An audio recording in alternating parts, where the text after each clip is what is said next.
एक बार जोरदार ताली। मोहम्मद साहब जब पैदा हुए थे तो जाहिर सी बात है कि मैंने पढ़ा इस चीज को कि जाहिर सी बात है कि जब कोई बड़ी शख्सियत पैदा होती है तो जैसा कि आखिर कुलरन जी ने बताया कि सम्राट अशोक महान बचपन से ही दयालु थे। ऐसा नहीं है कि कलिंग युद्ध के बाद इनका परिवर्तन हुआ।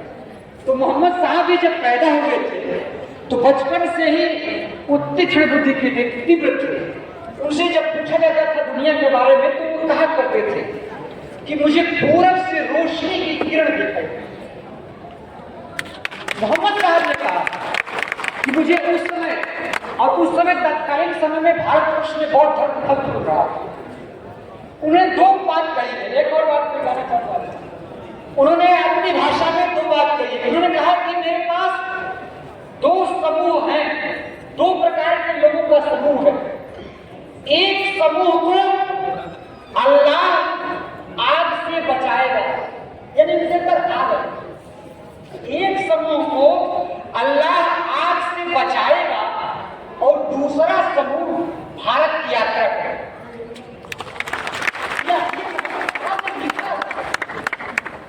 तो निश्चित तौर पर चाहे वह मोहम्मद साहब हो, चाहे आदरणीय प्रभु यीशु हो और भगवान बुद्ध, भगवान महावीर, सारी कनेक्टिविटी एक चीज है। उस पर आदरणीय फादर ने प्रकाश डाला और मैं चाहता हूं एक बार जोरदार ताली बजाएं और यहाँ से जो कनेक्टिविटी है आदरणीय प्रचार्य महोदय बताएंगे जोरदार तालियों के साथ।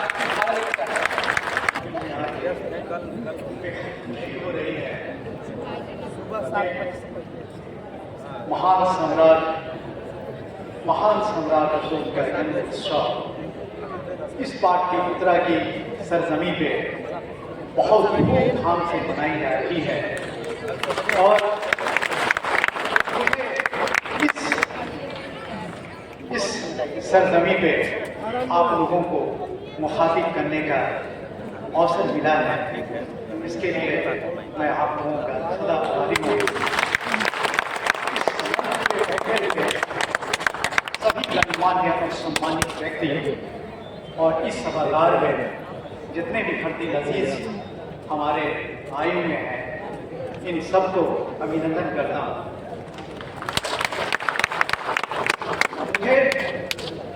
मुझे इस बात की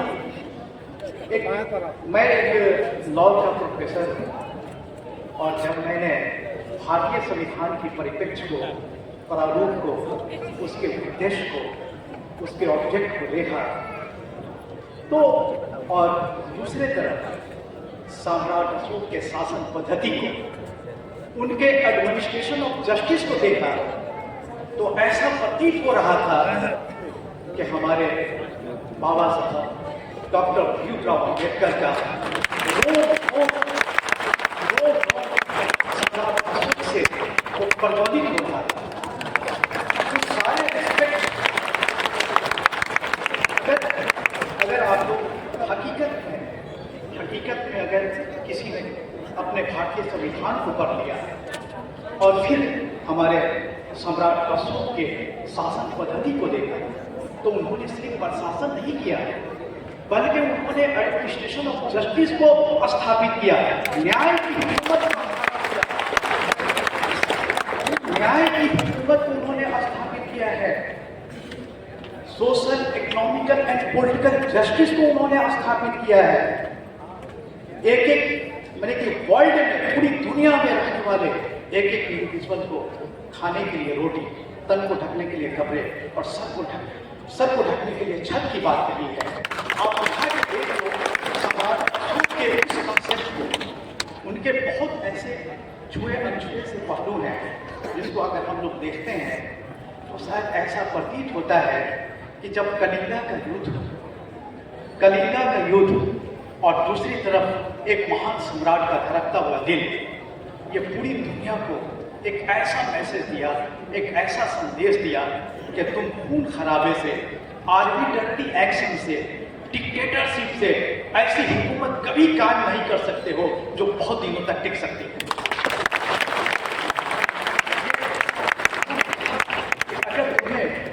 करना है तो लोगों के दिलों पर हुकूमत करनी होगी।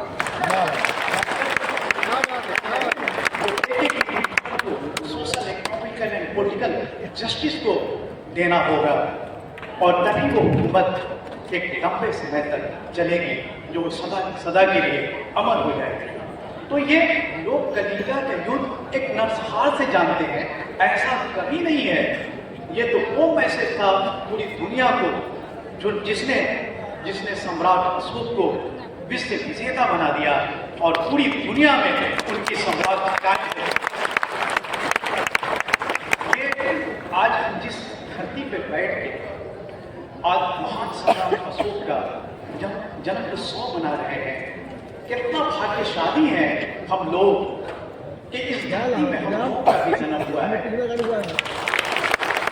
ये इतिहास गवाह है इस पाटलिपुत्र की सरजमी और ये बिहार की सरजमी की कि 6वीं शताब्दी ईस्वी में जब धर्म सुधार आंदोलन शुरू हुआ था तो ये वैशाली की सरजमी थी, जहाँ से बौद्धिज्म और जैनिज्म का उत्कर्ष पूरी दुनिया को राह रास्त दिखाया। सिर्फ और सिर्फ बिहार को नहीं, सिर्फ और सिर्फ भारत को नहीं, पूरी दुनिया को राह रास्त दिखा दिया। और ठीक उसी पाटलिपुत्रा की सरजमी में हमारे महान अशोक सम्राट का जन्म हुआ और फिर इन्होंने एक ऐसी सल्तनत, ऐसी हुकूमत कायम की जो पूरी दुनिया में छा गई और पूरी दुनिया में शांति और खुशहाली को स्थापित कर दी। आज का टॉपिक बहुत ही खूबसूरत टॉपिक है, एक कल्याणकारी राष्ट्र की स्थापना। उठा के देख लो हमारे संविधान में कितना पवित्र ग्रंथ है, शायद किसी ने इसको समझा ही नहीं। किसी ने कहा था कि संविधान किसी भी नेशन का धड़कता हुआ दिल है। अगर संविधान डिस्ट्रॉयड हो गया, मानो नेशन डिस्ट्रॉयड हो गया। इसलिए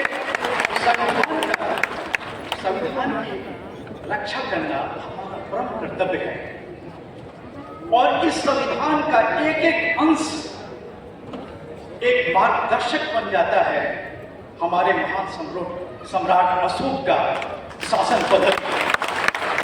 एक एक चीजें मुझे मिलती है। कितने मुतासिर थे हमारे बाबा डॉक्टर भीमराव अम्बेडकर साहब, जिन्होंने उस संकल्प को अपनाया। और फिर अगर देखा जाए तो सम्राट अशोक कितना इफेक्टेड थे हमारे महात्मा गौतम बुद्ध से, जिन्होंने उनके सारे आदर्शों को अपनाया और उस आदर्श पे चल के पूरी दुनिया में एक ऐसा साम्राज्य कायम किया जो आज तक किसी सम्राट ने नहीं किया।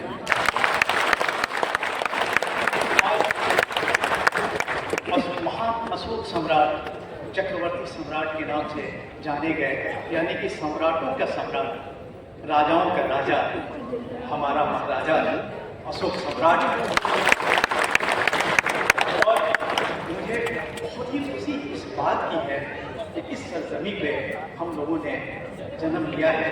कितना पवित्र ये सरजमी है, इस बिहार की भूमि कितनी पवित्र है, न सिर्फ भारत में भी नहीं बल्कि दुनिया के लिए रोल मॉडल बन सकती है। अगर शायद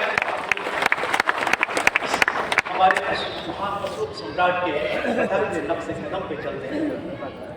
ये मेरा चमन है, ये मेरा चमन, मैं अपने चमन का बिल्कुल हूँ। ये अब्र यहाँ से उठेगा, वो सारे यहाँ पे बरसेगा। अब्र उसको कहते हैं, घटा को कहते हैं, बादल को कहते हैं। आप इस बिहार की जरखेज भूमि के वो बादल हैं कि पूरी दुनिया को सैराब कर सकते हैं। और यहाँ से एक और पूरी दुनिया में हमारे महान सम्राट अशोक के नक्शे कदम पे चल के, उनके आइडियोलॉजी पे चल के पूरे ये बिहार पूरे विश्व का विजेता बन सकता है। ये सिर्फ और सिर्फ भारत का ही नहीं, ये वो आइडियोलॉजी है।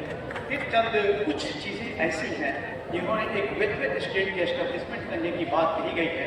जब हम अपने भारतीय संविधान को जब आप गहन रूप से अध्ययन करेंगे तो हमारे कॉन्स्टिट्यूशन के आर्टिकल 36 से लेके 51 तक में जो एक कल्याणकारी राज्य की स्थापना का जो भी प्रोविजन लेट डाउन किया गया है, जो हमारे अम्बेडकर साहब ने इसको बड़ी ही खूबसूरत अंदाज में पेश किया है, ये टोटल प्रतिबिंब है महान सम्राट अशोक के शासन पद्धति का।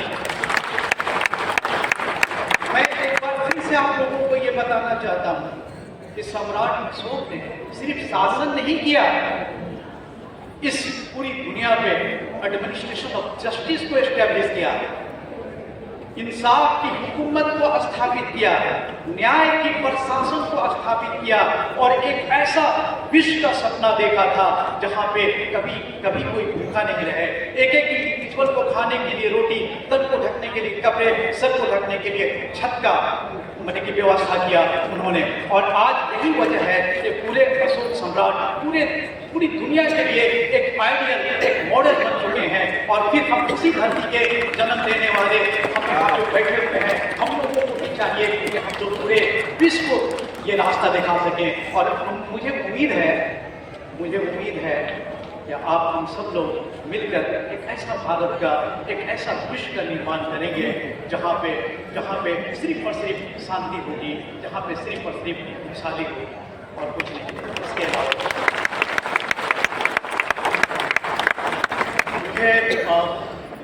चीज़ें तो ऐसी थी जहाँ पे बहुत सारी चीज़ों को डिस्कस करना था हम आप लोगों के सामने, लेकिन समय बहुत कम है। हम आप लोगों के सामने बहुत सारी चीज़ों को लेके आए थे कि इन सारी चीज़ों पे हम लोग डिस्कशन करेंगे, लेकिन समय की तो कमी है और बहुत सारे लोग बैठे हुए हैं। लेकिन फिर भी चंद लम्हों में ये कहना चाहते हैं कि अगर आप सम्राट अशोक को मानते हो, अगर आप सम्राट अशोक को मानते हो, आप बुद्ध को मानते हो, तो हमारे अपने कॉन्स्टिट्यूशन की प्रोटेक्शन करो, अपने संविधान की रक्षा करो।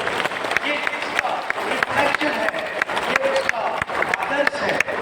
इसलिए कि मैंने पढ़ा था कि कॉन्स्टिट्यूशन की रक्षा करने के लिए एक जुडिशियल रिव्यू, न्याय विलोकन का स्थापना, एक कंसेप्ट इंडियन कॉन्स्टिट्यूशन में डेवलप किया गया था, लिया गया था। इसका कंसेप्ट जस्टिस मार्शल ने, सुप्रीम कोर्ट के चीफ जस्टिस मार्शल ने मारवाड़ी वर्सेस मेडिसन के केस में इम्प्लीमेंट किया था। और उस केस में कहा था कि संविधान किसी भी नेशन का धड़कता हुआ दिल है, अगर संविधान डिस्ट्रॉयड हो गया, मानो वो नेशन डिस्ट्रॉयड हो गया। तो अंदाजा लगा लीजिए कि आज के डेट में हम अपने संविधान की रक्षा हम कैसे करेंगे। संविधान की रक्षा करना हमें सम्राट अशोक के नक्शे कदम पे चलना है। संविधान की रक्षा करना हमें डॉक्टर भीमराव अम्बेडकर साहब के नक्शे कदम पे चलना है। अगर संविधान की रक्षा करना हमें बुद्ध के रास्ते पे चलना है और यही चल के पूरी दुनिया में और पूरे विश्व में शांति को स्थापित कर सकती है। अगर आप ऐसा करने से चूक गए तो याद रखिए हमें अनकरीब है कि हमें सब कुछ डिस्ट्रॉयड हो जाए, सब कुछ बर्बाद हो जाए। इसलिए मैं आप लोगों से इस मत से मुखालिफ होकर एक बात जरूर कहूँगा कि यहाँ पे सभी इतने अच्छे लोग बैठे हुए हैं कि हम आप लोगों से एक ही रिक्वेस्ट है कि कॉन्स्टिट्यूशन को कोशिश करिए कि कॉन्स्टिट्यूशन को 10+2 तक मैट्रिकुलेशन तक एक कंपल्सरी पेपर के रूप में उसको इम्प्लीमेंट कर दिया जाए,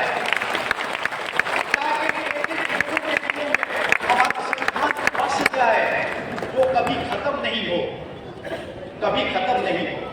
मैंने देखा था, एक छोटी सी बात एक मैं करके यहीं से अपनी बात को खत्म करूंगा कि मुस्लिम रिलीजन में इन्होंने प्रोफेट की बात कही कि प्रोफेट की बात उन्होंने कहा तो कुरान, मुस्लिम रिलीजन के प्रवर्तक जो भी हैं वो कुरान को याद कर लेते हैं।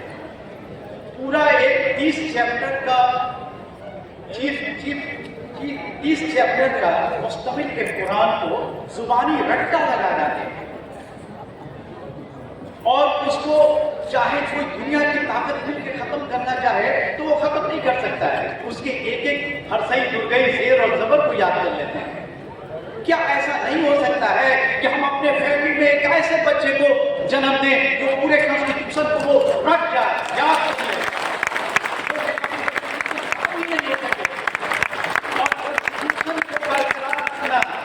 हमारे नेशन को बरकरार रखना है, कॉन्स्टिट्यूशन को बरकरार रखिएगा, तभी आप सम्राट अशोक के आदर्श को जिंदा रखिएगा। आप कॉन्स्टिट्यूशन को बरकरार रखिएगा, तभी जाके गौतम बुद्ध के आदर्श को आप बरकरार रखिएगा, उसको फॉलो करिएगा। सिर्फ ये अशोक कुछ यहाँ से इस लेसन को लेके जाना है कि हमें करना क्या है। इस तरह से हर साल जन्मोत्सव मनाए जाएंगे, सब कुछ होते रहेंगे, लेकिन इसको कंटिन्यू करने के लिए, बरकरार करने के लिए याद रखिए कि आज आपके सामने आपका कॉन्स्टिट्यूशन है, आपका संविधान है, और उसकी रक्षा करना आपका परम कर्तव्य है। और इसी ताकत के साथ आप जाइए और इसको मेंटेन करिए। बस इन्हीं सारी बातों के साथ आपसे इजाज़त मांगता हूँ। थैंक यू, शुक्रिया। आज प्राचार्य महोदय एक पूरी तरह से एक शिक्षक की भूमिका में थे। ये आज उस ढंग से वार्ता हमसे कर रहे थे, आपसे कर रहे थे कि जैसे हम प्राथमिक में अध्यापक हैं तो हर फार्मूला, हर सूत्र, हर परिभाषा डंडे की चोट पर याद करा देते हैं। प्रोफेसर साहब यह कहना चाह रहे थे कि आप दिलों पे राज करिए, और दिलों पर राज करते हुए इस संविधान को बचाने के लिए इसका रट्टा मारे, तभी हम इसकी रक्षा कर पाएंगे। क्योंकि जिस तरीके से, जिस तरह से परिस्थितियां बदल रही हैं, आप भी देख रहे हैं, हम भी देख रहे हैं। बड़ी बात इन्होंने शुरू से ही कही कि हमें दिलों पर राज करना है, और जब दिलों पर राज करना है तो इसके लिए हमारे संविधान को सही सलामत रहना बहुत जरूरी है। और जिस तरीके से, जिस अंदाज में आपने ये बात कही कि नहीं, हमें इसको, जिस तरह से हम कुरान की आयतों को रख लेते हैं और उसको कोई खत्म नहीं कर सकता है। जब दुनिया में कागज नहीं था तो ज्ञान का आदान प्रदान इसी तरह से होता था, वाचिक परंपरा से होता था, और वही जरूरत है आज भी करने की। और एक बात आ गई, ये सोशल मीडिया के द्वारा यहाँ से सीधा प्रसारण हो रहा है।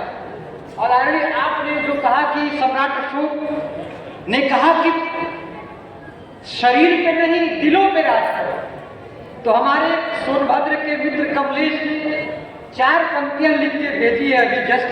मैं चाहता हूं कि आप उसे सुन लें कि चने का साग, रोटी बाजरे की, गुड़ खिलाना है, बिठा बरगद की छाया में कुएं का जल पिलाना है, और कोई भटका मुसाफिर जब हमारे गांव आए तो उसे अपने दिलों की चारपाई पर सुलाना।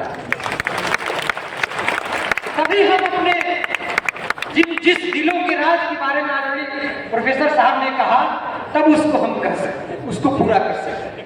बहुत बहुत धन्यवाद आदरणीय प्रोफेसर साहब कि आपने जिस अंदाज में हमसे मुखातिब हुए, यह अंदाज हमारे लिए, यह एजुकेशन हमारे और आपका हमेशा बना रहे, हम इससे लाभान्वित होते रहे।